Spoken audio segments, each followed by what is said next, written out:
kenapa sih sudah selesai proses pemilu, mestinya kita fokus pada perbaikan kebijakan. Pak Rifki juga sedang mempersiapkan RUU pemilu, RUU partai. Kenapa yang justru dimunculkan seolah-olah ikut arus kontroversi yang ada di masyarakat, yang dimana di masyarakat pun misalnya akan selesai kalau dokumen ini terang benderang gitu ya. Kan yang jadi persoalan adalah ketidakbenderangan sesuatu. Nah, ketika dia terang benderang, kita justru bisa menyelesaikan spekulasi dan juga kontroversi yang ada di masyarakat. Sayangnya justru KPU malah menceburkan dirinya dalam spekulasi dan kontroversi yang sekarang ada di tengah masyarakat. KPU mengeluarkan aturan jika sejumlah dokumen milik Capres dan Cawapres tidak lagi bisa dibuka secara langsung tanpa persetujuan dari yang bersangkutan. Aturan yang tertuang dalam keputusan KPU RI nomor 731 tahun 2025 menyebutkan ada 16 dokumen yang tidak bisa dibuka ke publik tapi berkaitan dengan syarat menjadi Capres dan Cawapres. Salah satunya adalah ijazah. Disebutkan pula dalam aturan jika informasi itu tidak bisa dibuka ke publik selama 5 tahun kecuali ada persetujuan dari pemilik. KPU bilang tidak ada hujan, tidak ada angin. Pemilu baru saja usai dan pemilu berikutnya masih 5 tahun ke depan. Tiba-tiba KPU membuat aturan baru. Bukan dalam bentuk peraturan KPU, tapi judulnya keputusan KPU. Dengan alibi melindungi privasi warga negara, tapi kenapa yang ditetapkan hanya untuk calon presiden dan wakil presiden? Berikut paparan anggota DPR, mantan Bawaslu dan pakar hukum dari Universitas Indonesia, menyoal kejanggalan keputusan KPU yang terkesan dipaksakan, dan bukan tidak mungkin dibuat hanya berdasarkan pesanan keluarga tertentu. Simak sampai selesai, dan jangan lupa tekan tombol like dan subscribe di bawah video ini, agar channel ini dapat bertahan. Terima kasih.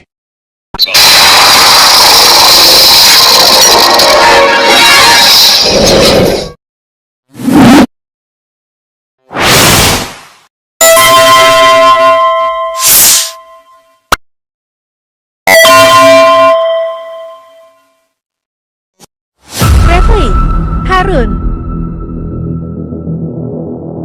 Peoples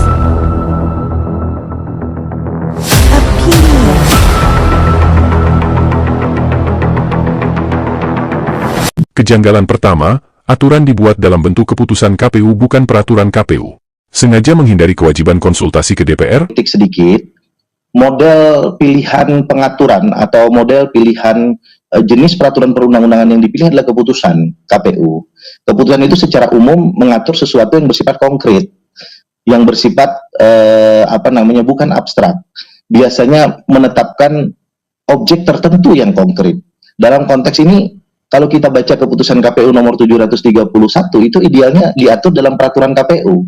Yang kalau itu bentuknya adalah peraturan KPU, maka mestinya harus dikonsultasikan dan disahkan dulu di Komisi 2 DPR RI. Sehingga ada proses yang kemudian terbuka, yang kemudian bisa mendapatkan klarifikasi yang cukup. Oke, jadi saya ingin konfirmasi kembali, PKPU ini belum dikonsultasikan terlebih dahulu bersama dengan Komisi 2 DPR. Yang dipilih oleh KPU bukan peraturan KPU, tapi keputusan KPU. Oke. Sehingga ada sesuatu yang kemudian menjadi sangat janggal. Karena idealnya hal ini diatur dalam peraturan KPU. Oke. Nah, kita tahu bahwa keputusan KPU yang tadi dibicarakan oleh Bang Ilham dan Mbak Titi, itu secara substantif juga penuh dengan pertanyaan dan persoalan. Ya. Perbedaan antara keputusan KPU dan peraturan KPU adalah, keputusan KPU cukup ditetapkan dan disahkan oleh Ketua KPU sendiri. Sedangkan peraturan KPU harus dikonsultasikan terlebih dahulu ke DPR sebelum disahkan. Tindakan terburu-buru KPU ini jelas mengundang tanda tanya publik, ada apa dengan KPU? Siapa yang memaksa mereka membuat aturan secepat kilat seolah ada agenda yang harus dikejar? Kejanggalan kedua adalah dibuat pada saat polemik ijazah Jokowi dan Gibran sedang dipersoalkan. Polemik ini berkepanjangan karena Jokowi tidak mau menunjukkan ijazah ke publik dan orang-orang yang sedang menggugatnya. Gitu. Tetapi proses itu Mbak Adisti tidak mengesampingkan esensi latar belakang dan situasi kenapa kebijakan problematik seperti ini yang teledor seperti ini bisa sampai keluar dari KPU kita. Dan di tengah situasi masyarakat yang sedang misalnya ada diskursus soal keabsahan dan kebenaran ijazah. Jadi seolah-olah KPU itu memang sengaja memasukkan diri ke dalam kontroversi yang sedang berlangsung. Dan itu yang kemudian membahayakan citra dan pandangan publik soal kemandirian, soal independensi KPU. Nah, yang paling berbahaya itu sebenarnya itu. Ketika publik sudah mulai mengkaitkan ini dengan misalnya ada intervensi nggak ya? KPU ini melindungi siapa ya? Jadi akhirnya spekulasi itu yang akan muncul, dan itu yang sangat disayangkan dari keputusan KPU ini. Karena Pak Rifki juga mengatakan, kenapa kok ketentuan ini baru keluar setelah seluruh tahapan pemilu kita, terutama Pilpres, itu selesai. Karena idealnya pengaturan seperti ini dilakukan sebelum tahapan atau pada saat tahapan itu ingin diberlakukan. Dalam konteks ini adalah tahapan pendaftaran calon presiden dan wakil presiden. Sehingga wajar kalau kemudian menjadi polemik dan pertanyaan besar oleh publik, termasuk oleh Komisi 2 DPR RI. Karena itu Komisi 2 DPR RI akan segera mengagendakan memanggil KPU Republik Indonesia untuk meminta klarifikasi dan penjelasan terkait dengan keputusan KPU nomor 731 tahun 2025 ini. Salah satu yang menjadi dasar pertimbangan KPU dalam lembar pengujian konsekuensi poin 4 adalah pembuktian keaslian ijazah Jokowi di persidangan. Dan ini semakin menguatkan dugaan bahwa KPU bekerja bukan lagi berdasarkan kepentingan publik tapi kepentingan orang per orang. Kejanggalan lain dari keputusan KPU ini, karena hanya mengatur tentang beberapa dokumen calon presiden dan wakil presiden yang harus dirahasiakan. Pertanyaannya, bukankah KPU juga adalah penyelenggara pemilihan legislatif dan kepala daerah? Kenapa KPU hanya mengurus tentang ijazah dan dokumen calon presiden dan wakil presiden?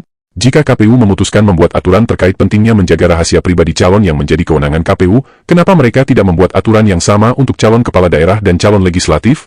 Kenapa KPU seolah hanya melindungi ijazah calon presiden dan wakil presiden? Dan anehnya lagi, aturan yang mereka buat ini jelas-jelas bertentangan dengan Undang-Undang Keterbukaan Informasi Publik sebagaimana yang diatur di dalam Undang-Undang Nomor 14 Tahun 2008. Di pasal 7 yang dikecualikan hanya mengatur tentang informasi pribadi yang bisa dimanfaatkan untuk penipuan seperti dokumen yang di dalamnya ada NIK, nomor HP, nomor rekening dan lain sebagainya, dan dokumen yang berpotensi membuka bullying atau bahan olok-olokan untuk seseorang seperti dokumen yang mengandung nilai hasil evaluasi belajar, hasil penilaian kepribadian seseorang selama dalam proses belajar dan lain-lain. Sedangkan ijazah tidak mencantumkan nomor NIK, nomor HP, nomor rekening, hasil penilaian studi, hasil evaluasi kepribadian, catatan kesehatan dan lain-lain yang harus dilindungi. Keputusan KPU ini jelas melawan aturan perundangan yang sudah ada dan hierarkinya jauh lebih tinggi. Belajar dari kasus pemilihan wali kota Kota Palopo tahun 2024, polisi sebenarnya sudah menetapkan seorang calon wali kota sebagai tersangka penggunaan ijazah palsu. Namun KPUD dan Bawaslu setempat bersepakat untuk tetap meloloskan sang calon. Jika publik tidak mendapatkan akses untuk mengetahui informasi dokumen yang dipakai calon mendaftar, lalu siapa yang bisa menjamin bahwa calon yang diloloskan oleh KPU dan Bawaslu adalah calon yang benar-benar sudah memenuhi syarat? Rentetan peristiwa di seputar polemik ijazah Jokowi dimulai dari sikap Jokowi sendiri yang lebih memilih memenjarakan orang yang mempertanyakan ijazahnya ketimbang memperlihatkan ijazah pada mereka. Kemudian polisi menghentikan kasus penyelidikan walau belum diputuskan dalam persidangan, dan saat ini, tiba-tiba KPU mengeluarkan keputusan yang bertentangan dengan undang-undang yang lebih tinggi, melarang publik melihat ijazah presiden dan wakil presiden. Semua untaian peristiwa ini justru seolah semakin mengundang pertanyaan publik.